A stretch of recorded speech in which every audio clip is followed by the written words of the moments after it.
Good morning, Bill Storm here with you. And today we're going to continue our study of Dr. Joe Dispenza's book, Breaking the Habit of Being Yourself. So it is a bright and sunny Saturday morning for me. You are probably seeing this for the first time on Tuesday, but this is generally when I've got some quiet time when I can really dive in and take a closer look at what Dr. Joe has to say and then decide whether or not or decide which action steps that I really need to take in my own personal life. And of course, I want to be able to do the same for you, right? I think we're all stronger, we're all smarter together. And going through a study session like this really gives us pause and helps us think on how we're going to get from where we are now to where we want to be. So in chapter 2, Dr. Joe challenges us to rethink how much of our lives are dictated by external circumstances. So things outside of ourselves, okay? So from the people we interact with to the routines we follow, our environments often shape our thoughts, our emotions, and ultimately who we are, our identity. But here's the empowering truth. You don't have to let your environment define you. So Dr. Dispenza teaches that overcoming your environment isn't about rejecting your external world. It's about taking control of your internal one, right? The Bible says live in this world, but be not of it. Kind of that same idea, right? We can't escape our environment all of the time as far as a worldly environment. However, we can control which parts of the environment we choose to participate in. That's for sure. We can avoid certain things, but the surefire way to make sure that we're making progress is to control our internal world. So when you learn to break free from the subconscious patterns tied to your surroundings, right? The meaning that you associate to things, you can start designing a life aligned with your goals, dreams, and full potential. So let's go ahead and dive in here.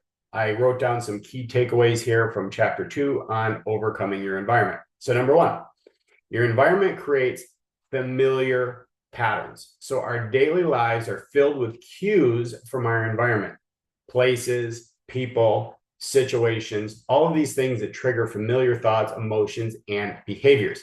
So, for example, if you're walking into your office, you might automatically feel stressed as soon as you walk in the door because of past experiences tied to that space. So over time, right, that trigger over and over and over again, that environmental trigger keeps you stuck in a loop of predictable responses. So every time you walk in there, you immediately feel stressed. So here's the key insight around this. If you don't consciously challenge your environment's influence, it will continue to reinforce the same version of you, limiting your ability to grow. So Dr. Joe says the thoughts that fire together wire together. So if you keep thinking the same thoughts and those thoughts keep firing off, well, it's going to get stronger. It's going to keep wiring together. It's going to get stronger and stronger and stronger. I always think about a rope, right, or string. And when you start to put those pieces together and they keep getting bigger and bigger and bigger. I don't know if you've ever been on a cruise or not, but if you look at the size of the ropes that hold that ship to the dock, those are massive. Those are huge. So if you keep weaving it, you keep making them bigger and bigger and bigger, it is very, very difficult to be able to snap that rope. And it's the same thing with your thoughts. So number 2, you're wired for change, not stagnation. You're wired for change, but not stagnation. So neuroscience shows that your brain is plastic. It can rewire itself to form new habits, thoughts, and behaviors. Isn't that amazing, right? It can literally rewire itself, but it can't do it on its own, right? You obviously have to help it along to do that. So Joe says this requires conscious effort, right? We don't just go through our day with blinders on and expect to get a different result. So by repeatedly focusing on new empowering thoughts and detaching from old environmental cues, you can reprogram your brain to support change. So this is exactly what I try to do as a coach. I try to challenge the limiting beliefs about yourself, the language that you use, the thoughts that you have on a daily basis, and start to look at things from a different perspective and really challenge whether those beliefs are true or not, put them on trial. And if you find out that they're actually not really true, well, now you can't believe in those anymore. And now we can rewire some new thoughts, behaviors, and patterns around something that's going to help you move forward. Okay. So the key insight behind this one is you're not a victim of your circumstances. right? Your brain is built to adapt and evolve, but you must give it instructions. So here's the thing. Most people act like victims, right? Most people act like victims. Oh, this happened to me. Woe is me. Woe is me. Woe is me. This happened to me. Okay, that's great. And you can complain about it until the cows come home. And as long as somebody will give you an ear to listen to it. But in the end, they can't really help you, nor are they invested in helping you change. You have to understand that you need to do something different between your own two ears in order to make those changes. Number three, your inner world shapes your outer world. So many of us believe we need to change our external circumstances to be happy, right? If I only I had more money, that would make me happy, right? I wouldn't be so anxious if I just made more money. If I could get a better job, or if I could get a raise, that would make me happy. Or if this person were nicer to me, or if I lived in a better area, or if I lived in a different country, right? All of these things are all external circumstances that we lean on in order to try to make us feel happy. But the truth is, in order to feel happy, successful, or fulfilled, that's up to you, right? It's the thoughts that are going on between your two ears, because two people can be in the same circumstance, live in the same place, have the same job, and one person's happy and the other person's not. So it can't be the circumstance that's the problem. It has to be your thoughts behind it and the meaning you associate behind the thing that's causing the problem. So Dr. Joe flips this perspective and says the lasting changes begin within. So by changing your internal state, your thoughts, emotions, and beliefs, you can change, or you can create a new relationship with your environment and even influence its outcome. That's interesting. So the key insight here is to change your life. Focus on who you're becoming rather than reacting to what's around you. I had a great conversation with one of my friends and clients just yesterday over breakfast, and we talked about that, about New Year's resolutions and how many people are thinking about all the things that they want to do. They're thinking about all the things that they want to stop doing. And I said, really what it's about is more along the lines of, who are you going to become, right? You want a certain level of success. So who are you going to become to be deserving of the success that you're looking for? So here's some action steps to overcome your environment. Number one, identify environmental triggers. Know what sets you off. I mean, that's pretty much what that's talking about. So the first step to breaking free from environmental conditions is being consciously aware. So what spaces, people, or routines tend to put you on autopilot or evoke negative emotions? What immediately takes you from happy to sad, from feeling content to feeling anxious? I mean, what are the things that set you off? So the action here is this, and I think this is what it's always about, right? It's about being present and observing what's going on around you. Be the observer of your life, so you can turn it into a study, right? As a professional, as a leader, you don't just go about the day and running into walls and wondering what happened, right? You have to take the time to inspect what's going on around you and see what's working and what's not, and what are the things that throw you off kilter, right? So the action step is spend a day observing your reactions to the environment. So for example, do you feel drained after a specific conversation?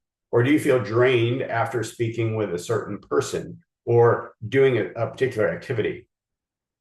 Does a particular space make you feel stuck or uninspired, right? You just can't wait to get out of there. So the thing is you can't just think about the thing. You have to write them down. So you write down these triggers and the thoughts and emotions they evoke. When you write them down, you are being hyper conscious about those things, right? So you're bringing them to the forefront of your mind. So now there's the obstacle in front of you, and now you can start to work on what's the solution. What thoughts, beliefs, patterns, and habits do I have going on around this? What's the meaning that I associate to this thing, and what do I need to do to change it so I don't feel that way anymore?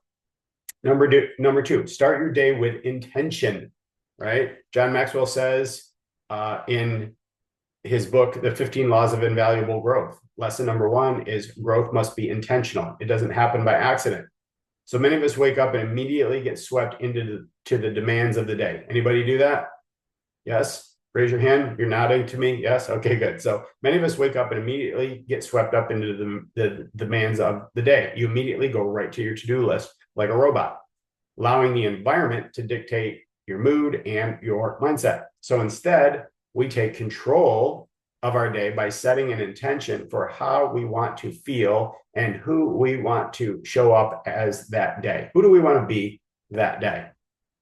Action step. So each morning before checking your phone, I know this one's going to be hard. It's like crack, right? Before checking your phone or engaging with other people, ask yourself, lay there for a minute in bed. You know, you can keep your eyes closed, open your eyes, whatever, but don't just do what you normally do. Ask yourself, what kind of person am I going to show up as today, right? Am I going to be full of energy and full of life? Am I going to be a light to the world? Are people going to be attracted to my energy? Or am I the kind of person that, gets darker when I walk into the room? What kind of person am I going to be today? Number two, what emotions do I want to embody, right? What kind of emotions do I want to experience during the day? And that's a choice. What emotions do I want to experience? So if I know that I want to have, I want positive emotions, well, I want to put myself in a positive environment and think about positive things and really stay focused on those things. And that takes work, right? We have to be aware. So visualize yourself moving throughout the day as that person, responding to the challenges with grace and confidence. Number three, change one small environmental habit. You don't need to overhaul your entire life to break free from environmental influences. Start with one small change that disrupts your routine. So an action step, rearrange your workspace to create creativity or motivation. Or maybe you just need to clean your workspace. Maybe it's too cluttered. And when you have too much clutter, you're just distracted by the mess. So maybe you just need to clean it, right? Clean your environment, clean your mind. There's a good way to do it, right? Call up the maid company and have them clean out both. Take a different route to work to interrupt your usual thought patterns. Well, that's a good idea. Sometimes my wife and I do that. Sometimes my wife and I will jump in the car and we're on a way to a place that we normally go all the time. And I could go down US 1, which is called Federal, down here in South Florida. And we could go that way. And that's basically the main commercial drag, right? It has all the car dealerships and restaurants and stores and things like that. But sometimes what you want to do is take a different route. So instead, what we'll do is we'll cross over and we'll go down over the bridge, over the intercoastal waterway, and we'll go down to the beach. Now we're down on A1A, which is one of the great reasons why we ended up moving down to South Florida, because it was just so inspiring and beautiful. And we can end up at the same place. We're just going in a different way, and it just triggers different thought patterns. Number next, spend less time with people who drain your energy and more time with those who uplift you. So if somebody is an energy vampire to you, they just suck the living life force right out of you, you don't need to choose to spend time with those people. You just don't. And it doesn't matter even if you're in a work environment where that person exists. If that person is somebody who drains your energy, you can literally choose whether or not you spend or how much time you actually spend with that person by the activities that you decide to do, or just basically get away and walk away from the person, pick up the phone, say whatever you need to do to cut that conversation short. But you don't want them raining on your parade and bringing that negativity into your brain. Number four, practice inner detachment. Well, what does that mean? So even when you can't change your external environment immediately, sometimes that's the case. Sometimes you're in an environment and you just can't get out of the thing.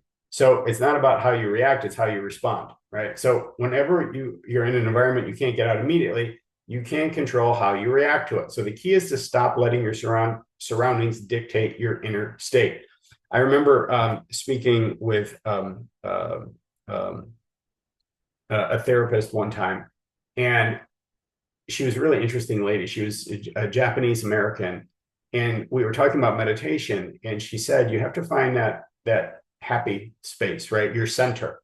So she was kind of guiding to say, take two fingers, put them below your belly button, put them below your navel, and find that to be your center. Well, I immediately identified with that, because That's what we teach in the martial arts. That's where your power comes from, from your center, from your hips, and all movement should come from there. Anybody who's an athlete knows that that's where you're grounded, right? And you've got power.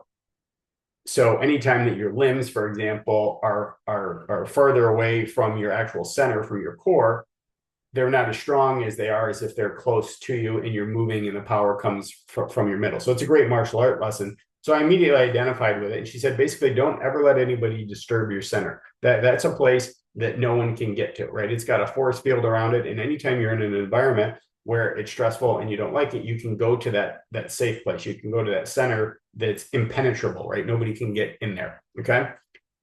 So Joe says, when you encounter a stressful situation, pause and take 3 deep breaths. Remind yourself that you control your thoughts, not the environment.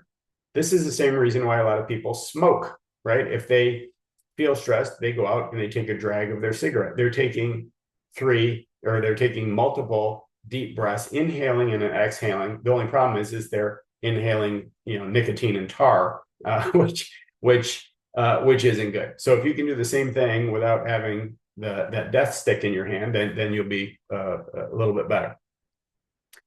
This one I like. I don't always love affirmations, but I do like this one. I am bigger than my circumstances, right?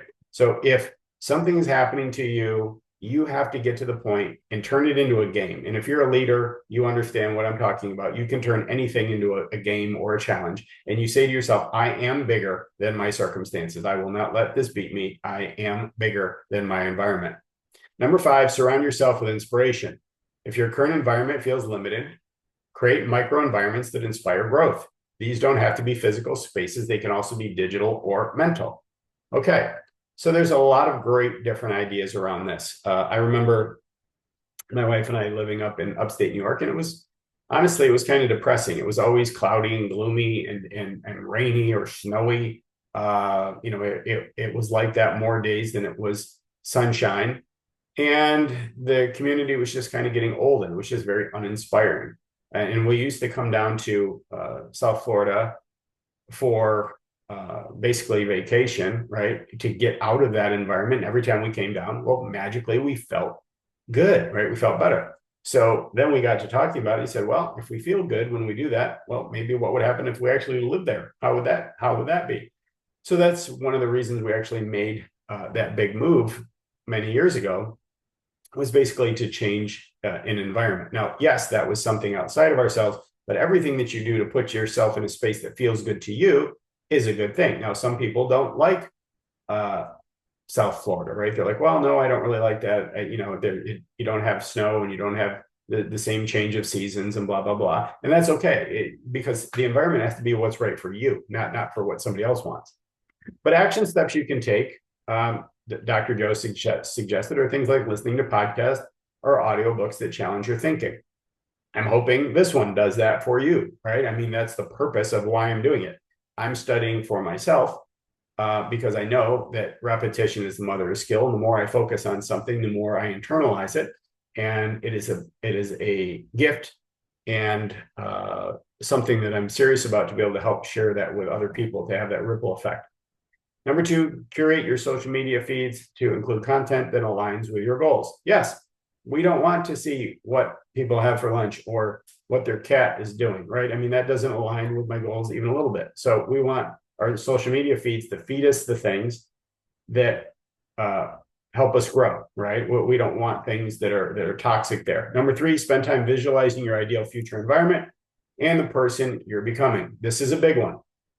This is one that I'm spending a lot of time with right now, is taking a look at, who do I want to be? How do I want to show up as a person? And what does my environment look like? What do my interactions look like?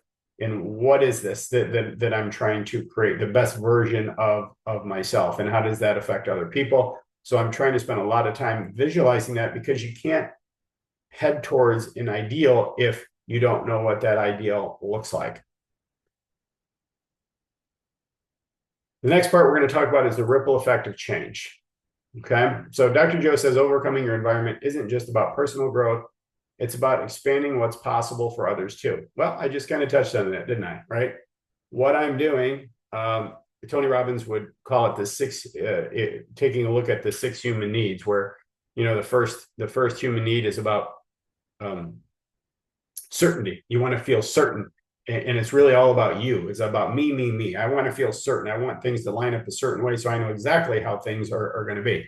But as you move along in your journey, eventually you get to number 5 and number 6. Number 5 is growth, which, if you're listening to this, you're probably in that stage where you are focused on growing yourself. But then number 6 is contribution. And that is how you're taking your personal and professional growth and using it to contribute to something greater than yourself, and that's other people.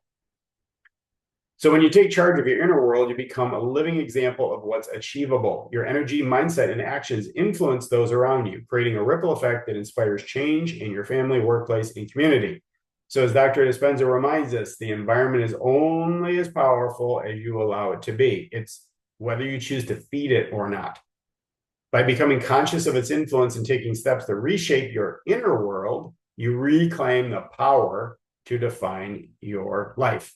So final thoughts here. Overcoming your environment is an essential step in personal transformation. It's not about ignoring reality or pretending that challenges don't exist, because we know that they do, but it's about responding to life with intentionality and focus. So by breaking free from old patterns and taking control of your internal state, you open the door to a future filled with possibility and growth. So the question is today for you to think on: will you let your environment define you, or will you define it? If you are a leader, you have to take this on as a personal challenge. You have to become stronger. You have to become determined to be stronger than the external environment and what you've been exposed to in the past, what you're exposed to in the future, what you've been exposed to in the past, what you're exposed to currently in the present. So you shape what your future is going to look like. So let me know how you're liking this series so far. I'm enjoying it a lot. So drop a comment if you're happening to see this on LinkedIn, or you can reply to my email if you got that, and just let me know how you're enjoying it. And then we'll see you next week for chapter 3.